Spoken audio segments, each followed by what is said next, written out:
Hello दोस्तों, welcome to Siddhi Punjab. So previous year questions ਦੀ discussion ਚ ਅੱਜ ਆਪਾਂ ਫੋਰਥ ਕੁਐਸਚਨ ਡਿਸਕਸ਼ਨ ਕਰਨ ਵਾਲੇ ਹੈ। ਅੱਗੇ ਵਧਣ ਤੋਂ ਪਹਿਲਾਂ ਪਲੀਜ਼ ਲਾਈਕ ਸ਼ੇਅਰ ਤੇ ਸਬਸਕ੍ਰਾਈਬ ਕਰੋ ਸਾਡਾ channel with as many aspirants as you can, right. ਤੇ ਵਰਲਡ ਹਿਸਟਰੀ ਦੀ ਪੂਰੀ ਤਿਆਰੀ ਕਰਾਉਣ ਲਈ ਮੈਂ ਡੈਡੀਕੇਟਿਡ 14 ਨਵੰਬਰ ਤੋਂ ਸਟਾਰਟ ਕਰ ਰਹੀ ਹਾਂ। Please join this course. ਇਹ ਤੁਹਾਡਾ ਸਿਲੇਬਸ ਕੰਪਲੀਟ ਕਰਨ ਚ ਹੈਲਪ ਕਰੇਗੀ। ਨੋਟੀਫਿਕੇਸ਼ਨ ਦੀ ਵੇਟ ਨਾ ਕਰਦੇ ਰਹੋ, ਰਾਦਰ ਨੋਟੀਫਿਕੇਸ਼ਨ ਆਉਣ ਤੋਂ ਪਹਿਲਾਂ try to complete your mains syllabus first. ਤੇ ਇਹ ਬਹੁਤ ਇੰਪੋਰਟੈਂਟ ਸਬਜੈਕਟ ਹੈ ਜਿਹੜਾ ਤੁਹਾਡੇ ਪ੍ਰੀਲਿਮਸ ਮੇਨਸ ਇੰਟਰਵਿਊ ਹਰ ਲੈਵਲ ਤੇ ਕੰਮ ਆਏਗਾ। ਇੰਟਰਨੈਸ਼ਨਲ ਰਿਲੇਸ਼ਨਸ ਨੂੰ ਸਮਝਣ ਲਈ, ਐਸੇਜ਼ ਦੀ ਇੰਟਰੋਡਕਸ਼ਨ ਲਿਖਣ ਲਈ, history world history related questions ਨੂੰ ਆਨਸਰ ਕਰਨ ਲਈ ਜਿਹੜੇ ਕਿ ਪ੍ਰੀਲਿਮਸ ਤੇ ਮੇਨਸ ਦੋਨਾਂ 'ਚ ਪੁੱਛੇ ਜਾ ਰਹੇ ਨੇ, ਉਹਨਾਂ ਲਈ ਇਹ ਸਾਰਾ ਕਾਫੀ ਇੰਪੋਰਟੈਂਟ ਸਬਜੈਕਟ ਹੈ। ਕਾਫੀ ਵਾਈਡਨ ਕਰਦਾ ਹੈ ਆਪਣੇ ਥਾਟ ਪ੍ਰੋਸੈਸ ਨੂੰ, ਇਸੇ ਲਈ ਇਹਨੂੰ ਪੜ੍ਹਨਾ ਬੜਾ ਜ਼ਰੂਰੀ ਹੈ। ਅੱਜ ਕੱਲ੍ਹ ਦੇ ਇਨਵਾਇਰਮੈਂਟਲ ਇਸ਼ੂਜ਼ ਨੂੰ ਸਮਝਣਾ, ਅੱਜ ਕੱਲ੍ਹ ਦੀ ਜੀਓ ਪੋਲਿਟਿਕਸ ਨੂੰ ਸਮਝਣ 'ਚ ਵੀ ਇਹ ਬਹੁਤ ਇੰਪੋਰਟੈਂਟ ਰੋਲ ਪਲੇ ਕਰਦਾ ਹੈ। ਸੋ do not ignore this subject, join the course to get complete understanding of the entire world and geopolitics of today, right? Let's see the question. Italian unification was achieved more by consent than by conquest. बड़ा ही अच्छा question है, but थोड़ा अगर difficulty level च देखिए तो ਆਪਾਂ ਇਹਨੂੰ डिफिकल्ट साइड ਤੇ ਰੱਖਾਂਗੇ ਕਿਉਂਕਿ ਬੱਚਿਆਂ ਲਈ ਇਹ ਸਮਝਣਾ ਇੰਨਾ ਈਜ਼ੀ ਨਹੀਂ ਹੈ। ਆਲਦੋ ਬਹੁਤ ਈਜ਼ੀ ਹੈ, ਅਗਰ ਤੁਸੀਂ ਇਟਾਲੀਅਨ ਯੂਨੀਫਿਕੇਸ਼ਨ ਪੜ੍ਹੀ ਹੈ, ਜਨਰਲ ਆਨਸਰ ਹੈ ਇਹਦਾ, but people might get confused, right. So ਦੇਖੋ ਇਹ ਕੁਐਸਚਨ ਬਣਿਆ ਕਿਵੇਂ, ਕੰਸੈਂਟ ਤੇ ਕਨਕੁਐਸਟ ਦੀ ਕਹਾਣੀ। ਜਰਮਨ ਯੂਨੀਫਿਕੇਸ਼ਨ ਵੀ ਇੱਕ ਇੰਪੋਰਟੈਂਟ ਇਵੈਂਟ ਸੀ ਜਿਹੜਾ ਇਸ ਟਾਈਮ ਤੇ ਵਰਲਡ ਹਿਸਟਰੀ ਤੇ ਹੋ ਰਿਹਾ ਸੀ, ਜਦੋਂ ਇਟਾਲੀਅਨ ਯੂਨੀਫਿਕੇਸ਼ਨ ਵੀ ਪ੍ਰੋਸੈਸ 'ਚ ਚੱਲ ਰਹੀ ਸੀ, ਰਾਈਟ। ਅਗਰ ਤੁਸੀਂ ਜਰਮਨ ਯੂਨੀਫਿਕੇਸ਼ਨ ਪੜ੍ਹੀ ਹੈ, you will know that Bismarck was the leader of German unification and Bismarck used the policy of blood and iron, ਠੀਕ ਹੈ। ਜ਼ੋਰ ਨਾਲ ਤੇ ਵਾਰਸ ਨਾਲ, ਫੋਰਸ ਤੇ ਵਾਰਸ ਨਾਲ ਇਹਨੇ ਜਰਮਨੀ ਦੀ ਯੂਨੀਫਿਕੇਸ਼ਨ ਨੂੰ ਅੰਜਾਮ ਦਿੱਤਾ ਸੀ। ਤਿੰਨ ਬਹੁਤ ਵੱਡੀ ਵਾਰਸ, ਡੈਨਿਸ਼ ਵਾਰ, ਆਸਟਰੀਅਨ ਵਾਰ ਤੇ ਫ੍ਰੈਂਚ ਵਾਰ ਇਹਨੇ ਕੰਡਕਟ ਕੀਤੀਆਂ ਸੀ to actually free the German states from the foreign control and unify it into the modern Germany as we see today, right? So Germany's unification was mainly led by conquest, right? Whereas अगर तुसी Italy ਦੀ unification देखो, Italy has not fought wars to unify the Italian states into the present day modern Italy, ठीक है। सो Italian unification हुई किमें, जे इन्होंने लड़ाई नहीं की आपदी टेरिटरीज ਲਈ, then how did it get united, right. So यही ਆਪਾਂ ਇਸ ਕੁਐਸਚਨ ਦੇ ਵਿੱਚ ਲਿਖਣਾ ਹੈ, right. So starting with introduction ਚ ਤੁਸੀਂ ਕੋਈ ਬੈਕਗਰਾਉਂਡ ਦੇ ਸਕਦੇ ਹੋ ਇਟਾਲੀਅਨ ਯੂਨੀਫਿਕੇਸ਼ਨ ਦਾ, ਸਟੇਟਿੰਗ ਦੈਟ ਇਟਲੀ ਕਿਵੇਂ ਸੀ ਬਿਫੋਰ ਯੂਨੀਫਿਕੇਸ਼ਨ, ਠੀਕ ਹੈ। It was divided into smaller units, different ਏਸਟ ਇਟਾਲੀਅਨ ਸਟੇਟ ਸੀ, Sicilies, Piedmont, Sardinia, Papal States, ਇਸ ਤਰੀਕੇ ਨਾਲ ਪੂਰਾ Italy divided C. You can also ਡਰਾ ਅ ਮੈਪ ਹੇਅਰ, ਰਾਈਟ। ਜਿਹੜੇ ਲੋਕਾਂ ਨੇ ਮੇਰੇ ਤੋਂ ਪੜ੍ਹਿਆ ਹੈ, ਦੇ ਵਿਲ ਅੰਡਰਸਟੈਂਡ ਕਿ ਕਿਸ ਤਰੀਕੇ ਦਾ ਮੈਪ ਬਣਾਉਣਾ ਹੈ। Draw a very good map that will give you good marks, right?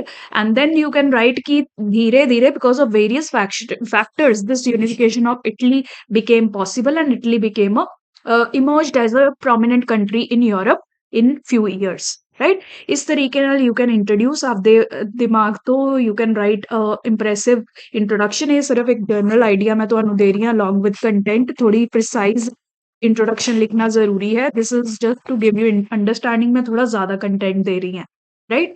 Now उस तो बाद तुसी आंसर स्टार्ट करोगे that Italian unification was more by consent unlike Germany that happened with conquest or the Bismarck's policy of blood and iron, इथे mention कर सकते हो। then you will show that how it was by consent, right? क्योंकि various factors helped in unification।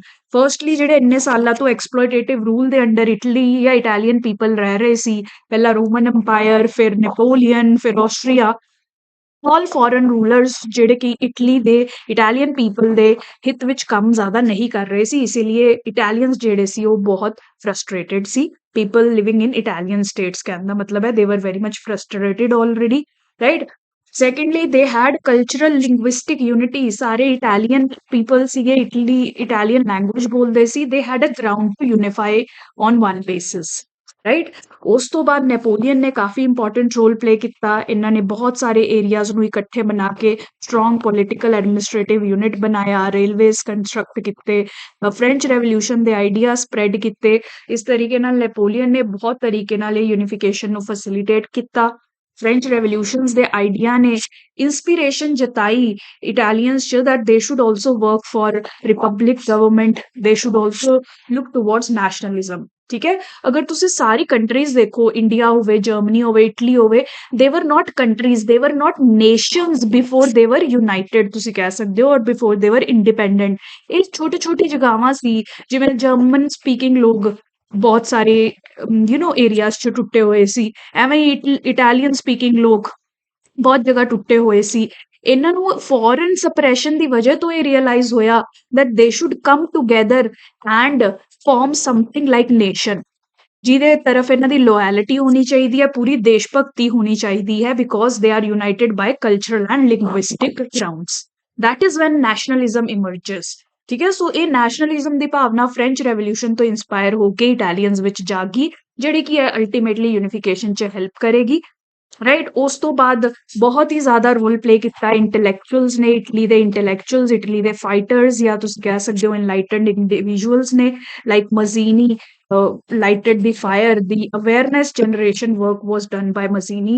Italians ਨੂੰ ਇਹ ਸਮਝਾਣਾ ਕਿ ਤੁਸੀਂ exploit ਹੋ ਰਹੇ ਹੋ, you should come together to throw away the foreign rulers and form a nation. That was performed by Mazzini. ਇਹਨਾਂ ਦੀ ਜਿਹੜੀ ਇੰਪੋਰਟੈਂਟ ਮੂਵਮੈਂਟ ਸੀ ਯੰਗ ਇਟਲੀ ਮੂਵਮੈਂਟ ਨੇ ਪੂਰੇ ਇਟਾਲੀਅਨ ਸਟੇਟਸ 'ਚ ਕਾਫੀ ਕ੍ਰਾਂਤੀ ਲਿਆਈ ਸੀ ਉਸ ਤਰੀਕੇ ਨਾਲ। ਉਸ ਤੋਂ ਬਾਅਦ ਕਾਫੀ secret societies like Carbonari and like that they were working to arouse Italian nationalism and to channel the energies of Italians. ठीक है, ਉਸ ਤੋਂ ਬਾਅਦ another famous personalities like Garibaldi, Victor Emmanuel ਤੇ ਕੇਵਰ, ਇਹਨਾਂ ਨੇ ਵੀ ਬਹੁਤ ਇੰਪੋਰਟੈਂਟ ਰੋਲ ਪਲੇ ਕੀਤਾ to unify, to get unified Italy. ਠੀਕ ਹੈ, and they did not fight any wars for this, they actually the people they united and they overthrew the foreign rulers wherever they were living. ठीक है, इसी तरह kingdom of Sicilies बनया, PayPal states unify होइयां, हौली हौली करके northern southern central Italy unify किया गया एंड मॉडर्न इटली का जन्म होया। Right, so this is how you can write it in, compare it with Germany to a little bit, starting with he Germany नाल compare कर दो, फिर ये सारे factors लिख दो, and finally conclude. Thus Italian unification was a result of years of oppression that generated the feeling of nationalism among the Italian states. Their leaders like Mazzini, Garibaldi, Victor and Clever, they channelized the energies of these people to get a unified Italy. And that completed the process of Italian unification. ठीक है, बहुत ही easy answer है। देखो, जिन्हों ने नहीं पढ़ी है इटालियन यूनिफिकेशन उन्होंने समझना काफी डिफिकल्ट लग सकता है, but otherwise this is a very easy concept. Right, so यही कॉन्सैप्चुअल क्लैरिटी ਜਿਹੜੀ ਹੈ ਮੈਂ ਤੁਹਾਨੂੰ ਡਿਟੇਲ ਵਿੱਚ ਇਟਾਲੀਅਨ ਯੂਨੀਫਿਕੇਸ਼ਨ ਤੇ ਦੇਖੋ ਅਸੀਂ 2 ਘੰਟੇ ਦਾ ਲੈਕਚਰ ਲੈਣਾ ਹੈ।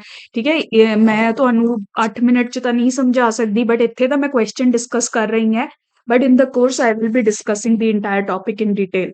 Right, so do not miss out the opportunity to clarify your concepts and get good marks. अगर ਤੁਸੀਂ SDM बनना चाहते हो, टॉप 10 ਚ रैंक आना चाहती है, then this is a subject that you cannot ignore. बहुत सारे बच्चे छड्डन ਦੀ गलती करते हैं, but then you will not get into the toppers. Right, maybe rank आवे but इतनी पीछे rank आएगी that again you will not be satisfied with what you are getting. Right, so इसीलिए do not miss out on any subject, study them very thoroughly. This course is there, check it on our website www.siddhipunjab.com. if you have any query just WhatsApp at this number. ठीक है, थोड़ी technical issue करके calls हजे नहीं आ रही हैं, but WhatsApp is working, so WhatsApp on this number. otherwise siddhipunjab.com ਤੇ ਦੇਖ ਸਕਦੇ ਹੋ ਤੁਸੀਂ। Right, so do cover these subjects wisely, they will help you get a good rank. Thank you so much for joining.